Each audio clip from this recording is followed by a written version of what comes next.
మీ favourite co-star ఎవరు అంటే ఎవరి పేరు చెప్తారు గౌతమి గారు? బికాస్ మీరు అందరూ అగ్రహీరోల సరసన నటించారు.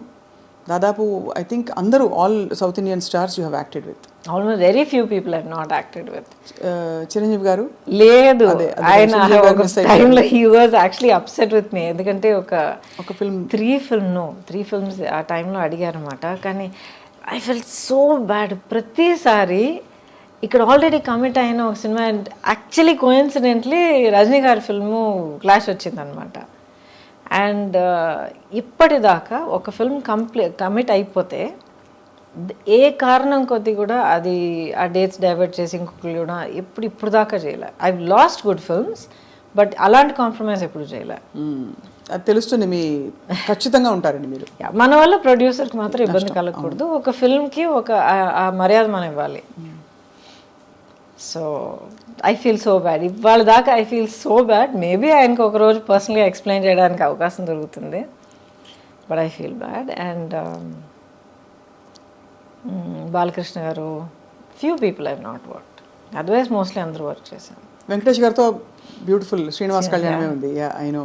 కాకుండా of course Guru Sishyan with Rajini గారు. రజనీ గారితో చాలా చేశారు కదా.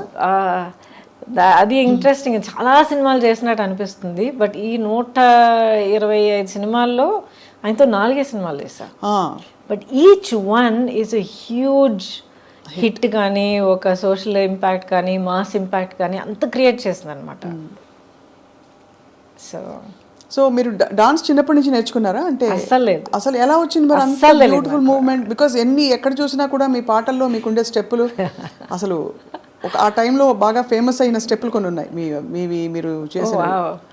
So and also Chikbuk Railu of course ఒక కింగ్ ఆఫ్ డాన్స్ ఆయన. చిక్కుబుక్ రైలు అయితే యాక్చువల్లీ ఆ ఫిల్మ్ కొరియోగ్రఫీ తలక గ్రామరే మారిపోయింది. అప్పుడు దాకా ఒక స్టైల్లో వెళ్తూ ఉండింది. ఆ సినిమాలో ప్రభుదేవ అండ్ రాజు సుందరం ఇద్దరు వాళ్ళ నాన్నగారు సుందరం మాస్టర్ గారి గైడెన్స్లో ఫుల్గా మార్చిపారేశారు. అండ్ నాకు అస్సలు డాన్స్ రాదండి, అస్సలు డాన్స్ రాదు. ఎక్కడ అలా అనిపించదు? ఎక్కడ మీరు +2 చదివేటప్పుడు అందరూ నేర్చుకునేటట్టు నేను కూడా కూచిపూడి క్లాస్కి వెళ్ళేదాన్ని. బాలాక్క టీచర్ అక్కడ బ్యాక్ కొట్టి కొట్టి ఒక పాస్చర్ తెప్పించి బేసిక్స్ అంటే నేర్చుకున్న తర్వాత ఇండస్ట్రీకి వచ్చేసా. I never knew how to dance at all.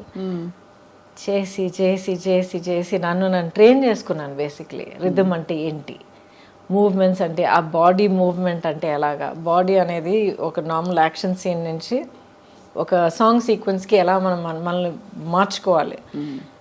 Because working so much అండి. 24 అవర్స్లో మనం ఆల్మోస్ట్ 18 అవర్స్ నేను సెట్లో ఉండేదాన్ని. డైలీ 2 షిఫ్ట్స్ వర్క్ చేసేదాన్ని. సో అంత వర్క్ చేస్తున్నప్పుడు అది ఆల్మోస్ట్ ఒక బ్రీదింగ్ లాగా అయిపోతుంది మనకి. సో మరి అందుకనే బహుశా మీరు అంత అజైల్గా కనిపించేవారు స్క్రీన్ మీద. యువర్ సో అంటే ఎలా చెప్పాలి, ఫ్లూయిడ్గా ఉండేది మీ పర్ఫార్మెన్స్ అంతా కూడా. థ్యాంక్ యూ ఫర్ దాట్ అండి. బట్ ఐ థింక్ ఇప్పుడు మీరు అంటున్నప్పుడు mind went back to that. నాకు ఓవర్వెల్మింగ్గా గుర్తొచ్చేది ఏంటంటే I just loved what I was doing. నాకు ఇన్ని గంటలు పనిచేస్తున్నాను నాకు అసలు నిద్రే లేదే, టైంకి తినలేదు, లేకపోతే కాళ్ళు నొప్పి పెడుతున్నాయి, నథింగ్. నెక్స్ట్ ఏంటి, ఏ సినిమా, ఏ షూట్, ఏం సీన్, ఏం చేస్తున్నావు. It was a fantastic thrilling ride for me అనమాట. అండ్ ఇట్స్ చాలా గొప్ప బ్లెస్సింగ్ అండి. Almost 37-38 years now. అవును, నాన్ స్టాప్. ఎప్పుడు అసలు అలసిపోలేదు and I'm still here. And you look so radiant. అంటే ఇది ఏదో ముఖస్తుతికి చెప్పడం కాదు, బట్ మీ స్కిన్ కానీ మీ కళ్ళు కానీ యూ జస్ట్ అంటే it's very hard to imagine. Time has gone by but you haven't అసలు ఒక ఇది కూడా కనిపించట్లేదు. దాని ఆనవాళ్ళు ఎక్కడా కనిపించట్లేదు, కాలం ఇలా పరిగెట్టిందని. థ్యాంక్ యూ అండి. But I'm blessed. I'm really blessed. ప్రాక్టికల్గా చెప్తాను ఒక విషయం. ఇప్పుడు అసలు ఏం కనిపించట్లేదు, అలాగే ఉన్నారు, స్కిన్ అంతా అంటున్నారు కదా. Thank you for that. But ప్రాక్టికల్గా చెప్పాలంటే మనం ఎలా బ్రతుకుతున్నామో చాలా ఇంపార్టెంట్. నాట్ జస్ట్ ఎక్సర్సైజ్ చేస్తున్నామా, ఇన్ని క్యాలరీస్ తింటున్నామా, ఇచ్చేస్తున్నాం. నో, హాలిస్టిక్గా నన్ను నేను ఎలా గమనించుకుంటున్నాను, మైండ్, బాడీ అండ్ సోల్. ఇప్పుడు నేను కూడా చాలా horrible time of my life నేను దాటుకుని వచ్చాను. నేను చాలా హారబుల్.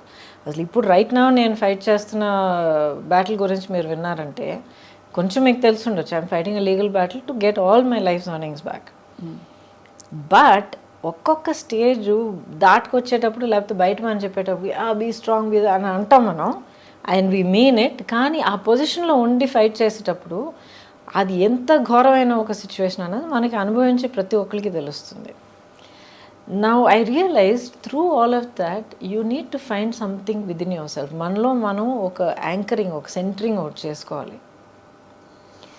ఏం జరిగినా, ఎన్ని ఎన్ని పడవలు కూలిపోయినా, ఎన్ని స్టార్మ్ విండ్స్ మనల్ని కొట్టుకుపోయినా, ఏం జరిగినా సరే యూ హ్యావ్ టు మనలో మనం అంటూ ఒక యాంకర్ ఉంచుకోవాలి, పెట్టుకోవాలి మనం.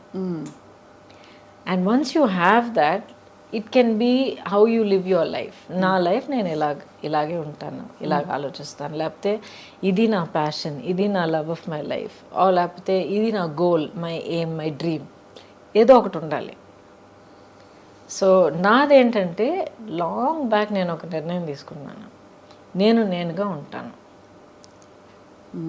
ఒక సినికల్గా మారడం, అవును ట్రాజడీస్ చూశాను, అవును మనుషులు నన్ను చీట్ చేయడం అనేది నేను చూశాను, ఆర్ పీపుల్ కమింగ్ విత్ ఒక డిసీట్ఫుల్ ఇంటెన్షన్ అనేది నేను చూశాను, ఒకళ్ళనొకళ్ళు హర్ట్ చేసుకోవడం. ప్రొఫెషనల్ లైఫ్, పర్సనల్ లైఫ్, రెండు, ఎవ్రీథింగ్ ఆల్ పుట్ టుగెదర్. ప్రొఫెషన్లో I don't think so, but around in life,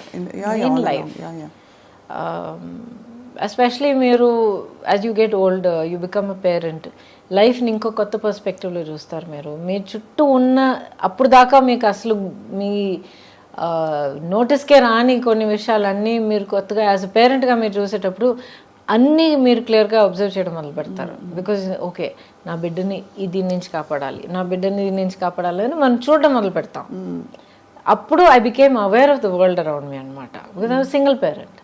అవును, సింగిల్ పేరెంట్గా నిలబడి, I was also an orphan child. ఎందుకంటే అమ్మ పోయారు, తర్వాత నాన్నగారు పోయారు. అప్పుడు మీరు కోప్ అవుతున్నారు ఆ లాస్ తోటి? Had to, no choice. Breaking down, feeling sad for myself ఛాన్సే లేదు. నేను కూర్చుని పోతే ఇంకా నా పాపని ఎవరు చూసుకుంటారు? ఎవరు లేరు. So I just focused on that. What next, దానికోసం నేనేం చేయాలి, నెక్స్ట్ ఇప్పుడు నేనేం చేయాలి, రేపటికి ఎలా ప్లాన్ చేయాలి, ఇది ఒకటే తప్ప. Very single minded. But when I said I will be myself అంటే నాలో కొన్ని క్వాలిటీస్ ఉన్నాయి. ఆ క్వాలిటీస్ నేను వదిలిపెట్టను, కాంప్రమైజ్ అవ్వను. అవి తెలుసుకోవడమే పెద్ద గగనం అండి. మనం ఏంటో తెలుసుకోవడం అన్నది I discovered it's a process. ఇప్పుడు కూడా ఈ లేటెస్ట్ ఛాలెంజ్ దాటుకొచ్చేటప్పటికి నాలో ఇంకొన్ని విషయాలు నాకే తెలిసి వచ్చాయి. So you feel good. Correct, అవును.